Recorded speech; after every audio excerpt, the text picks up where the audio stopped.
retirement at this time. All right, we are considering politics with our politicians, Ed Husic, Labour MP, Josh Frydenberg, Liberal MP. Great to have you both with us. Good morning to you both. Morning. G'day, Josh. Morning, Paul. Morning, Ed. All right, first up... How are you? How's Ed in the pool these days? Yeah, well, if Stones can swim, I'm getting medals. Swimming is not your sport, because you are quite an athlete, aren't you? Oh, yeah, very much so. As I found out myself. Basketball's your thing. Well, what's your sport, Josh?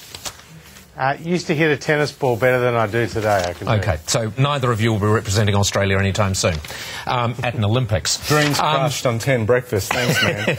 All right, let's talk asylum seekers, but from a slightly different point of view. Ed, I'll come to you first on this.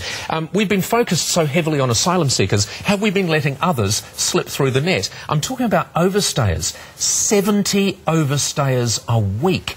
Where have we dropped the ball on this? Well, a number of things. I mean, we've got about 4 million people that visit Australia, and 0.1% would be overstayers. 70 a week. And so we are doing things where we're able to attract people better, and we are also, a lot of the work has been involved in trying to get people, obviously, and a lot of the work that I do as an MP also is about saying to people that in the process of getting them here, going through the screening process as well, because a lot of people get uptight that they're not allowed to come here. When you say you're doing things to enable you to attract people better, it's getting worse. There are more overstayers now than there have ever been. I mean, there are 7,930 overstayers from China alone. 60,000 overstayers right at the moment. Yeah, and we've also seen a lot more people wanting to visit the country as well. And the point I was trying to make earlier is that we are trying to clamp down at before people even get here, being able to go through the processes. And I can tell you, a lot of the times I'm dealing with people complaining that they can't get relatives here for visits, for weddings and the like, because we are, in the process of cracking down on that. All right, Josh, is there any way, actually, with a country like Australia, with so many people visiting, is there any way you can avoid this?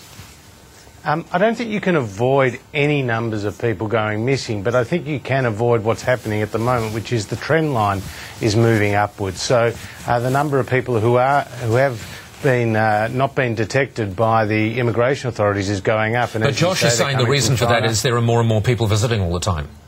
Well, I don't take that as a good answer, because I think that immigration needs to do better than they are. That's a huge number of people going missing. And look, they're not just going missing from countries like China. They're going missing from the UK and from the United States. I know. I thought that was extraordinary. People from England going missing. So I think we need to do better there.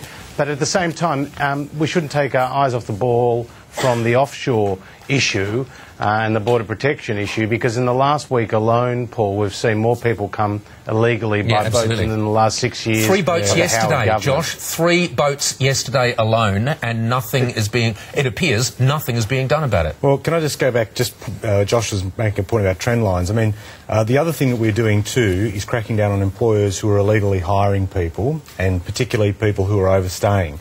And this was work that was commissioned under the Howard government, the Howell Review, which basically sat collecting dust and wasn't being worked on. So if the opposition are now talking about taking a stronger line on this, we welcome it. We welcome a change from their previous position of inaction. Yeah, because essentially you're not a soft touch on this, I'm hoping. No. You want these people caught and shipped out. Well, because the issue is I have a lot of families who can't get people here on visits because we have to generally tighten up as a result of people overstaying. Yeah. So it does have other implications. Let's very quickly talk carbon tax. I mean, these subjects just drive you crazy. Asylum seekers, carbon tax. Wouldn't life be great without either of those things?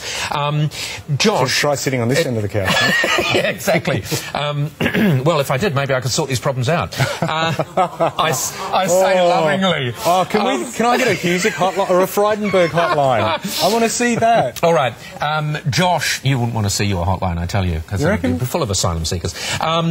Josh, the carbon tax. I mean, it would appear from the latest survey that people are less upset about it, certainly less upset than you told everybody they were going to be.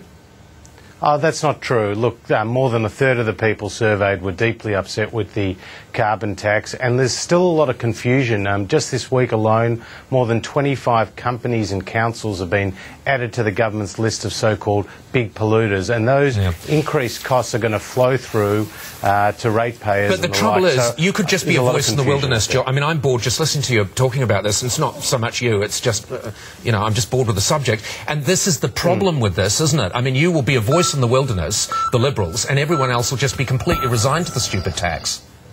Well, look, as Tony Abbott said yesterday, he's just been in China, he's just been in the United States, nobody is adopting a carbon tax around the world, and Australia is. So, look, I think we are all paying higher electricity prices, and that's been hiked up by the carbon tax. So I don't think people like it at all, to be honest. All right, Josh. No, I don't think they like it. I just think they're resigned to it.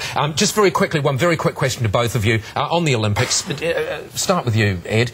Do you think we're good sports? There's been a lot of negativity. I've got to say I've been surprised with the way that we're wailing on our athletes. I think this Olympics has shown the rise, particularly of China. It's a lot more competitive these days, and I'm surprised by the degree to which we are beating up on our athletes. Yeah, interesting.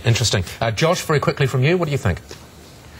Look, I think they're all heroes, and I think we gave Liesl a bit of a tough time in the media. I think that was unfair. But look, they shouldn't be down on themselves. Winning a silver, for example, in the swimming is just a remarkable achievement. Yep. Josh, Ed, thank you both very much for joining us. Thank you. See you later, Josh. Thanks. See ya.